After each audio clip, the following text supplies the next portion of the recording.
The broken rancher bought dust and rocks with his sweat. What rose from it stunned the west, the echo of ruin. The wind, a constant, abrasive whisper across the sun-baked plains of Wyoming, carried with it the ghost of Elias Vance's former life. It rustled through the brittle stalks of what used to be his thriving wheat fields, now just a memory of golden abundance. It clawed at the peeling paint of the farmhouse that had sheltered generations of Vances, a structure now as empty and hollow as Elias's own chest. A year had passed since the great drought had gripped the land, a merciless siege that starved the earth, withered the crops, and ultimately strangled the hope from a man who had only ever known the rhythm of the soil. Elias had been a man carved from the very land he worked, sturdy, resilient, and deeply rooted. His hands, gnarled and powerful, told tales of countless seasons of planting and harvest. His eyes, once bright with the shrewd optimism of a successful rancher, now held the distant, haunted look of a man who had watched his empire crumble to dust. The Vance ranch, for over 50 years, had been a cornerstone of the regional economy, a testament to hard work and an intuitive understanding of the land. But even the deepest roots could not withstand a year without water. I remember the first whispers of concern, then the growing anxieties as the spring rains failed to arrive. The early summer brought a relentless sun that baked the earth into a mosaic of cracked clay. The cattle, once robust and numerous, thinned into skeletal shadows, their lowing a mournful lament across the parched pastures. Elias, like many, had prayed, had worked harder, had sunk every last cent of his savings and every ounce of his energy into trying to stem the tide of disaster. He dug deeper wells that yielded only stubborn rock, bought feed at exorbitant prices until his coffers were empty, and watched, helpless, as his beloved herd dwindled to nothing. The bank, a faceless entity guided by ledgers and percentages, had delivered the final blow. The foreclosure notice arrived like a death knell, echoing through the empty house. Elias had signed the papers with a hand that trembled, not from weakness, but from the raw, potent grief of losing everything he had built, everything his father and grandfather had built. His wife, Sarah, a woman whose spirit had always been as boundless as the prairie sky, had left him weeks before the final decree, only to bear the relentless weight of their shared ruin. She had taken their 2 young children, her eyes mirroring his own despair, but hardened by a pragmatism he lacked in that moment of utter collapse. "I can't watch you die with this land, Elias," she had whispered, her voice cracking. "I have to save them." He hadn't fought her. He couldn't. He was already dead inside. Now, sitting on the dusty porch of his ancestral home, for the last time, Elias ran a calloused hand over the worn wooden rail. The setting sun painted the horizon in hues of bruised purple and bleeding orange, a stark beauty that felt almost mocking. He had nothing left but the clothes on his back, a battered saddle, a rusty old pickup truck, and a profound, aching sense of failure. He was 50 years old and utterly broken. But within that brokenness, a tiny, stubborn spark ignited. It wasn't hope, not yet. It was a desperate primal refusal to simply lie down and vanish. He wouldn't beg. He wouldn't turn to charity. He would start anew, even if it meant digging his own grave in the process. He had heard whispers of it, a place nobody wanted, a tract of land miles out beyond the known world, nestled in the shadow of the unforgiving Rattlesnake Mountains. Locals called it the Dust Bowl or the Devil's Acre. It was a vast expanse of barren, alkali-crusted earth, punctuated by jagged rock formations and thorny scrub brush, land deemed worthless by every rancher, every speculator, every single soul with an ounce of sense. It was the place where dreams went to die, and it was the only place Elias could afford. He had traded his last remaining, barely functional tractor, a relic his grandfather had owned, and the meager proceeds from the sale of his final 20 head of cattle, not to mention a promissory note that felt more like a prayer for 300 acres of this desolate wasteland. The transaction, conducted in a dusty attorney's office in a nearby town, had been quick and transactional, almost shamefaced on the part of the seller, who seemed eager to be rid of the burden. Elias had felt the weight of pity in the lawyer's gaze, a pity he vehemently rejected. He hadn't bought land, he had bought defiance, he had bought a challenge, he had bought a place to bury his failure, or perhaps to resurrect himself. The journey to his new ranch was long and bone-jarring. The old truck rattled and coughed, kicking up plumes of dust that coated everything in a fine ochre film. As he drove further west, the established ranches thinned, replaced by an increasingly hostile landscape. The plains gave way to rolling hills of sparse sagebrush, then to stark, treeless plateaus. The Rattlesnake Mountains loomed larger with every mile, their peaks dark and forbidding against the pale sky. When they finally arrived at the edge of his new property, the sun was sinking again, casting long, distorted shadows across the desolate expanse. There was no fence, no structure, no sign of human habitation, for as far as the eye could see, just an endless stretch of cracked earth, thorny mesquite, and a scattering of gnarled junipers clinging precariously to rocky outcrops. The air was dry and hot, carrying the metallic scent of dust and the faint, sweet smell of distant pines from the mountains. It killed the Kendian, and the southern silence was profound, broken only by the chirping of crickets and the lonely howl of a coyote in the distance. Elias stepped out of the truck, his boots crunching on the gravelly soil. He took a deep breath, the dust rasping in his throat. He looked at the vast, empty canvas before him. This was it. This was the place where he would either fade into oblivion or find a way to claw his way back. There was no middle ground left for Elias Vance. He had bought dust and rocks with his sweat, a lifetime of it. Now, he just had to figure out what to do with them. He unfolded a tattered map, a hastily drawn sketch from the attorney. His fingers traced the jagged lines of the Rattlesnake Mountains to the north, a dry creek bed snaking through the southern boundary, and a small, almost invisible axe marking what was optimistically labeled as a seasonal spring. He snorted. A seasonal spring in this bone-dry purgatory sounded like a cruel joke. Sleeping in the back of his truck that first night, under a sky so vast and choked with stars, it almost took his breath away. Elias found a strange, unwelcome peace. It was the peace of absolute zero, of having nothing left to lose.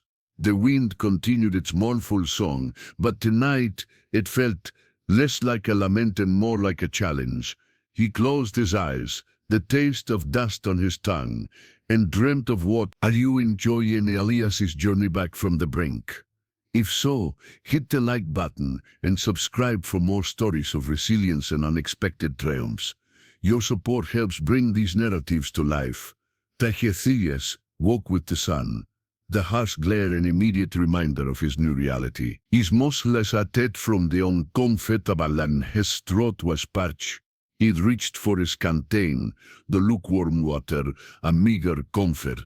His breakfast consisted of a stale piece of hardtack and some dried beef jerky, provisions bought with the last of his spare change. His first task was to scout the land. He spent days on foot, enduring the relentless sun and the biting winds, mapping out the terrain in his mind. The seasonal spring on the map turned out to be a mid depression in the earth, a faint stain of darker soil, indicating moisture had once collected there, but now it was as dry as a bone. The land was indeed a mosaic of hard pan clay, sharp shale, and coarse sand. What little vegetation existed were hardy, defensive species, spiny cacti, tough creosote bushes, and the ever-present, bitter-smelling sagebrush. They found no obvious water sources, no fertile pockets of soil, no gentle slopes amenable to cultivation. It was exactly as advertised, dust and rocks. Despair, A familiar companion began to gnaw at him. He wanted to gnaw at him. He was a rancher, a man of the earth. But this earth offered nothing. It mocked his efforts, absorbed his sweat, and returned only silent. One evening, after another fruitless day of exploration, Elias sat by a small sputtering campfire, gnawing on a piece of jerky. He watched the stars emerge, millions upon millions, indifferent witnesses to his struggle. He felt small, insignificant. He was a grain of sand in an ocean of dust. Then a thought, barely a whisper at first, began to form in his mind. He wasn't going to fight this land. He had fought the drought on his old ranch, and he had lost. This land wasn't meant for traditional farming, not for the lush fields and plump cattle he knew. This land had its own secrets, its own harsh beauty, its own rhythm. He just had to learn it. He remembered an old saying from his grandfather, "The land always tells you what it needs, if you're quiet enough to listen." Elias had always been a listener, but his grief and desperation had deafened him. He forced himself to be quiet, to simply observe. He noticed things he had overlooked before. The way certain wild flowers, small but vibrant, clung to the north, faces of rocky outcrops, sheltered from the most intense sun. The precise angle at which the thorny mesquite bushes seemed to thrive, hinting at deeper root systems reaching for unseen moisture. He saw the faint, almost imperceptible tracks of desert wildlife. Rabbits, coyotes, even the occasional bighorn sheep, all demonstrating an uncanny ability to survive in this arid environment. They weren't fighting the desert, they were a part of it. His old pickup truck, though barely roadworthy, became his laboratory. He had a few basic tools, a shovel, a pickaxe, a couple of buckets, and a coil of rope. He began to experiment. His focus turned to water. The seasonal last spring was a bust, but what about underground? He didn't have the means to drill a deep well, but he could dig. He started digging test pits, small, shallow holes, at various points on his property, looking for any sign of moisture. He dug near the dry creek bed, near the base of the mountains, near the few stubborn junipers. Most were dry, yielding only more dust and rock. His hands blistered, his back ached, but he kept digging, driven by a newfound, almost obsessive curiosity. Days bled into weeks. He lost track of time, his life reduced to a primal cycle of digging, observing and rationing his dwindling supplies. His clothes became tattered, his face weathered and gaunt, his beard growing wild. He was no longer Elias Vance, the respected rancher. He was Elias Vance, the madman of the Rattlesnake Mountains, obsessed with dirt. One afternoon, while digging near a particularly dense cluster of sagebrush at the base of a low, rocky hill, his pickaxe struck something different. Not solid rock, but a softer, crumbly layer. He dug faster, sweat stinging his eyes. Beneath a foot of hard pan, he found a layer of dark, damp soil. He scooped a handful, the cool moisture a shock to his parched skin.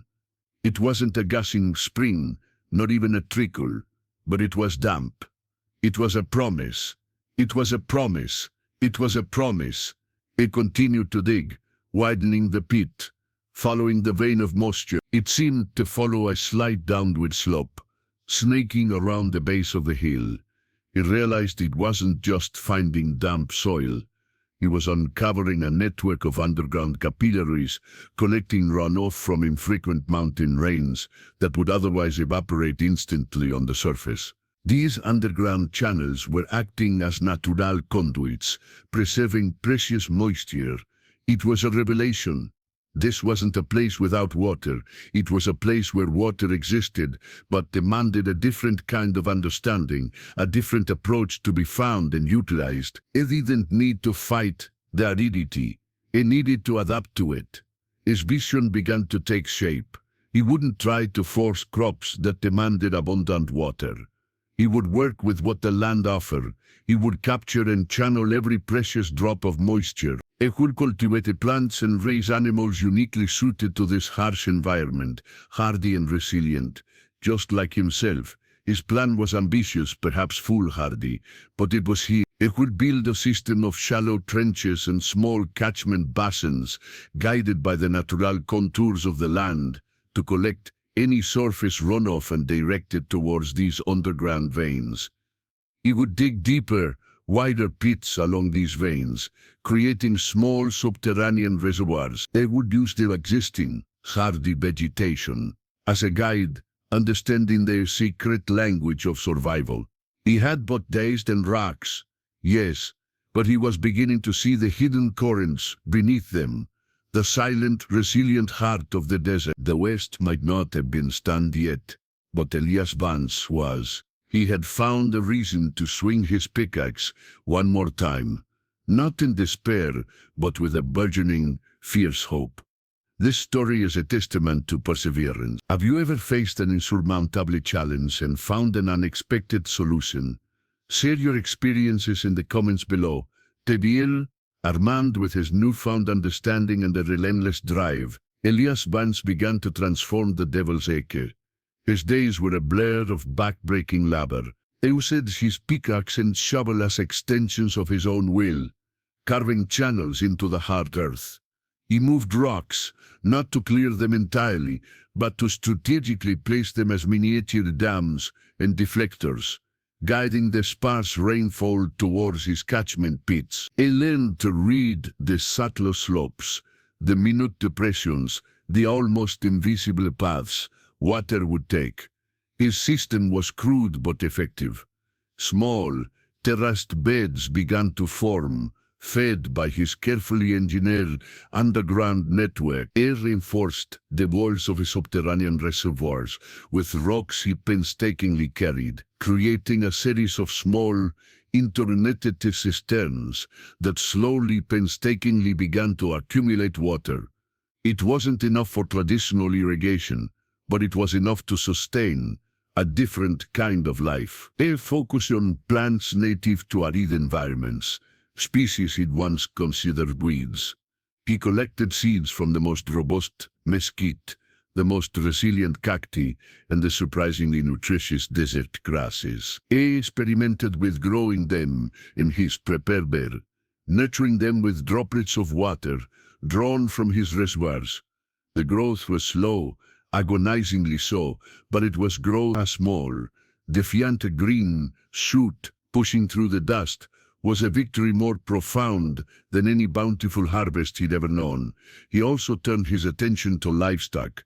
Traditional cattle were out of the question. But during one of his rarer trips to a distant town for supplies, he overheard talk of a small, forgotten herd of Spanish goats that had adapted to the harshest parts of the New Mexico desert.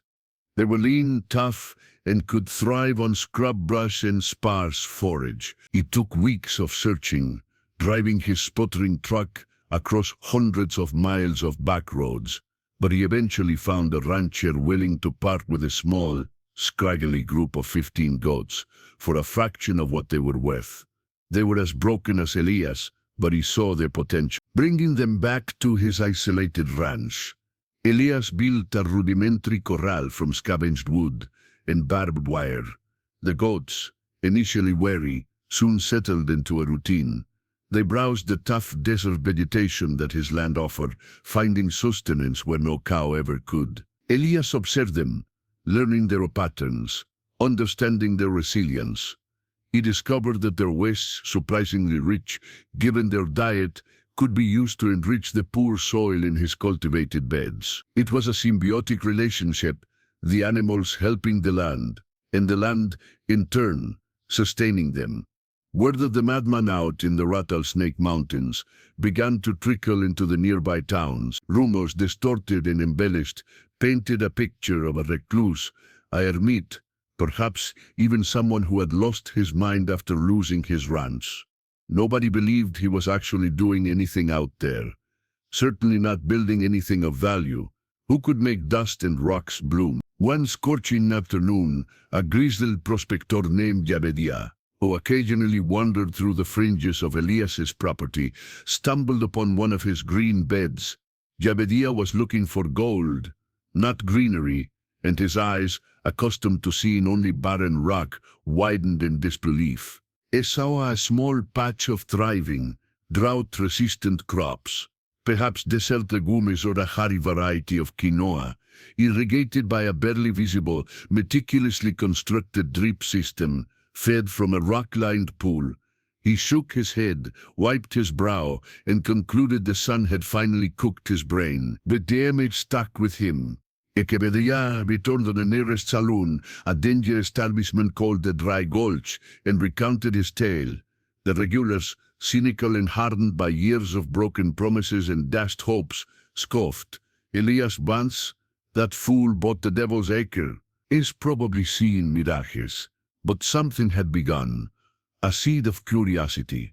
A few of the bolder, younger ranchers, tired of barely scraping by with traditional methods, decided to ride out and see for themselves.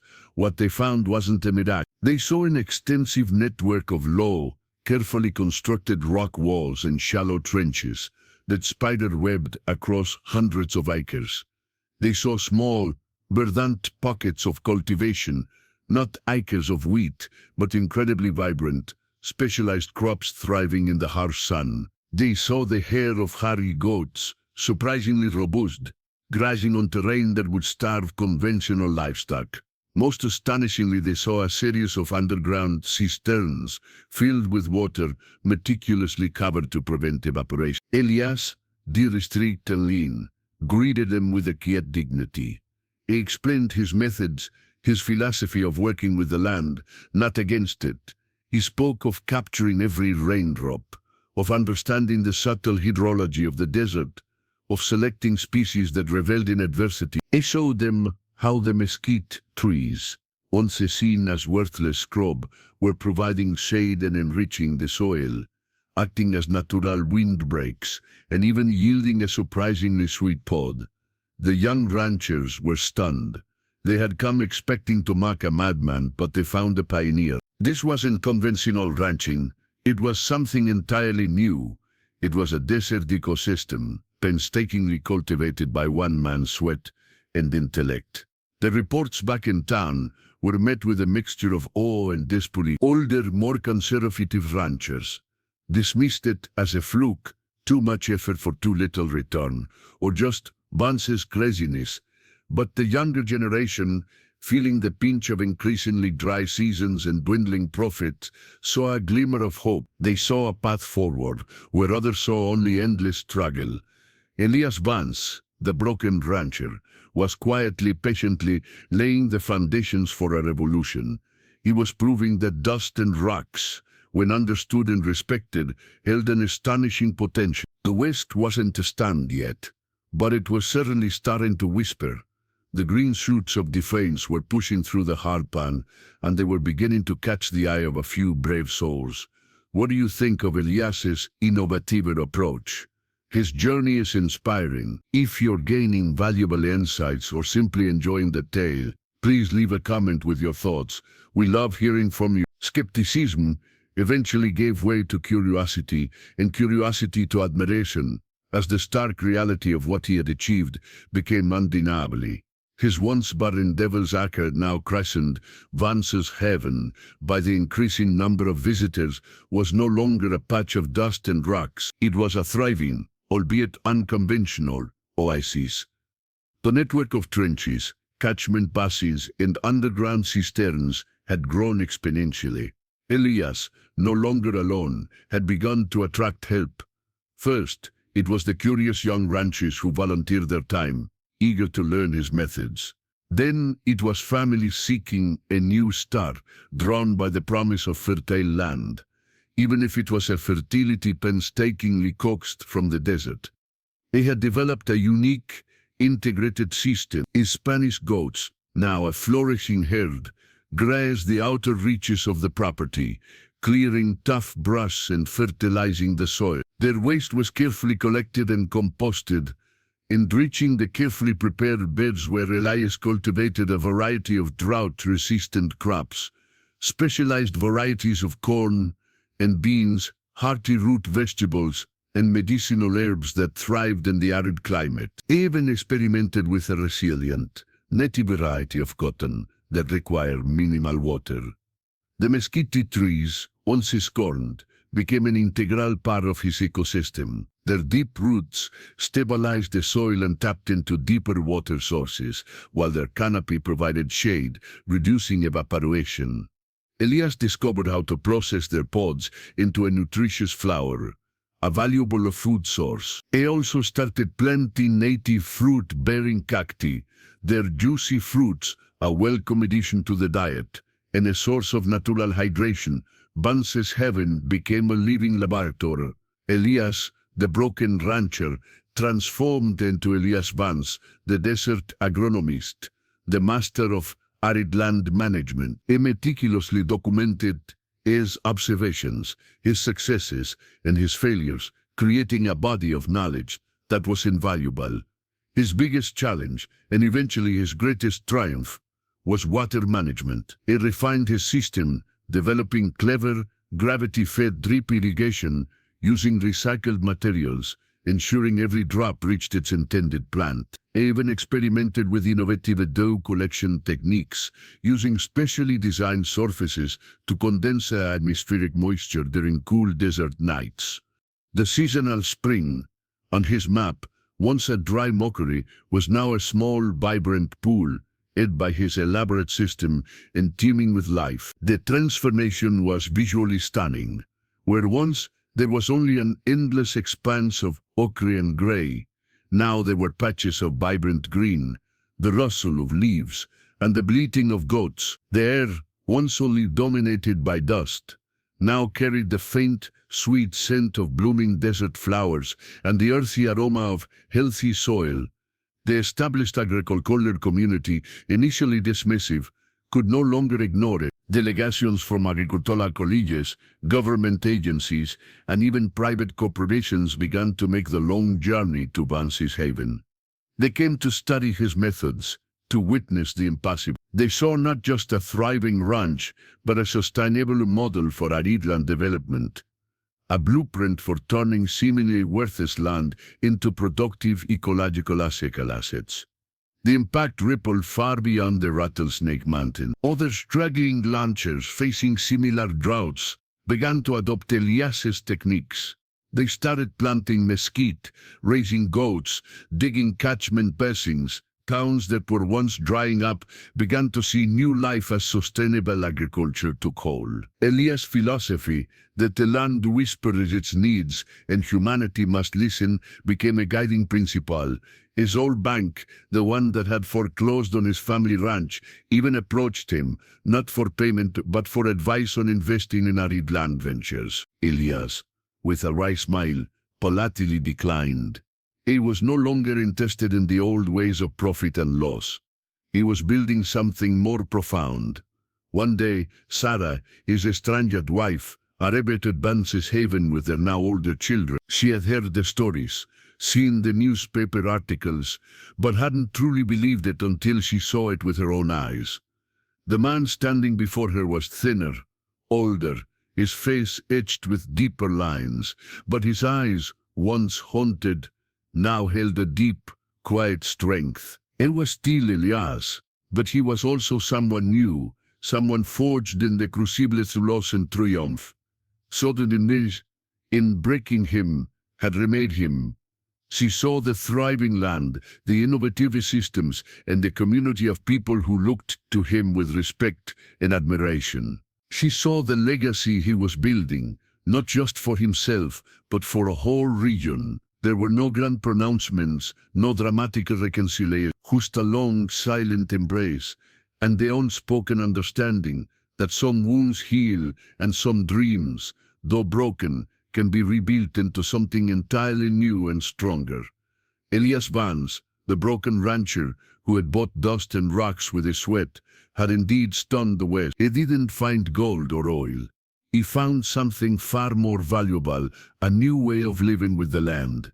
A testament to resilience, innovation, and the quiet power of listening to the earth. What rose from his brokenness was not just a ranch, but a hope, a method, and a thriving legacy that ensured the barren lands of the West would never again be truly worthless. His dust and rocks had bloomed into a testament to the indomitable spirit of a man who refused to give up, proving that even in the most desolate places, life finds a way to flourish when cultivated with unwavering determination. The story of Elias Vance is more than just a tale. It's a journey of transformation and innovation. If you found this narrative inspiring, consider sharing it with someone who might benefit from a story of resilience. Every share helps spread powerful messages.